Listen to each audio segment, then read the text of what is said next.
BRS party working president పెద్దలు గౌరవనీయులు కల్వకుంట్ల తారక రామారావు గారు రావాలి, మన జిల్లా మన నగరం అన్నా మీరు రావాలి, మా ప్రజల ఉద్దేశం మాట్లాడిన వారిని ఆహ్వానించినప్పుడు వారు సానుకూలంగా స్పందించి ఈరోజు రావడం జరిగింది. ముఖ్యంగా వేములవాడలో 10 సంవత్సరాలలో ఏ అభివృద్ధి జరిగిందని మీ అందరికీ కూడా తెలుసు. తాగునీళ్ళ కష్టం ఉండే మీ అందరికీ తెలుసు. ఈ తాగునీళ్ళ గోస 47 కోట్లు పెట్టి 9,000 ఇండ్లకు మరి వేములవాడ పట్టణంలో తాగునీళ్ళ అవస్థ లేకుండా చేసిన ఘనత ఎవరిదంటే బీఆర్ఎస్ గవర్నమెంట్ అని మీ అందరికీ కూడా సభ్యులుగా ఈ రోడ్డు చూస్తా ఉన్నారు.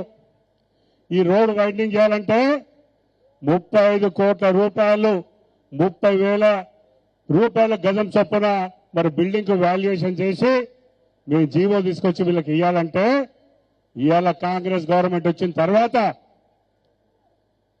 11,000 రూపాయలు ఇచ్చి కేవలం కన్ను తొడుపుగా మరి నిర్వాసులందరి కన్నీళ్లు కార్చే విధంగా వీళ్ళు ఇక్కడ శాసనసభ్యులు చేసినారని మీ సభగా తెలియజేస్తా ఉన్నాను.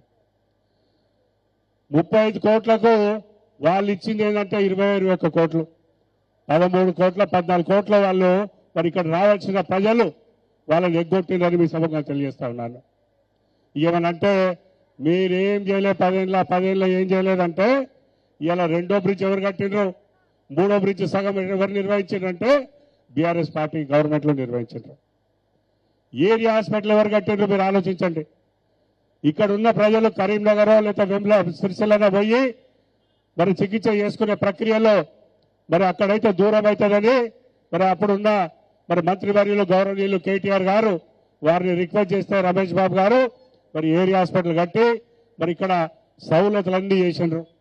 ప్రసూతులు కావాలంటే ఇక్కడనే మరి పెద్ద మనుషులకు ఏ ఇతర అవసరాలున్నా లేదా యువకుల అవసరం ఉన్నా పిల్లలకు అవసరం ఉన్నా ఇక్కడనే పోవాలి, దూరం పోతుందని ఆలోచించారు.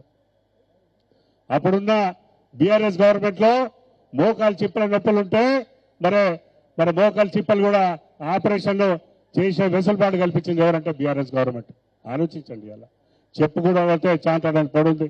ఇవాళ 90,000 మరి 30 కోట్లతో 35 ఎకరాల గుడి నిర్వాసిత మరి వైద్యం చేయాలంటే ఇవాళ బీఆర్ఎస్ గవర్నమెంట్ లోనే చేసిండ్రు.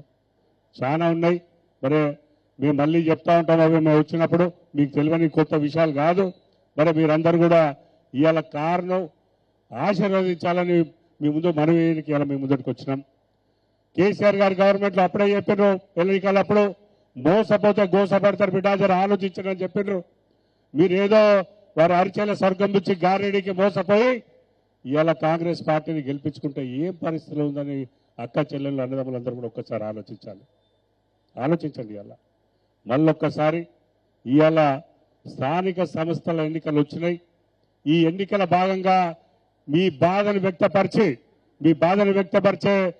మన ప్రజాస్వామ్య పద్ధతులు ఏంటంటే ఓటే.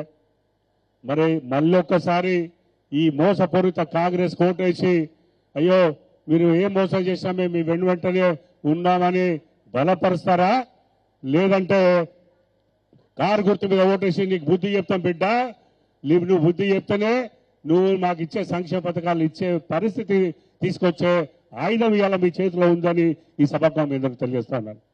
ఆలోచించండి అక్క చెల్లెళ్ళారా.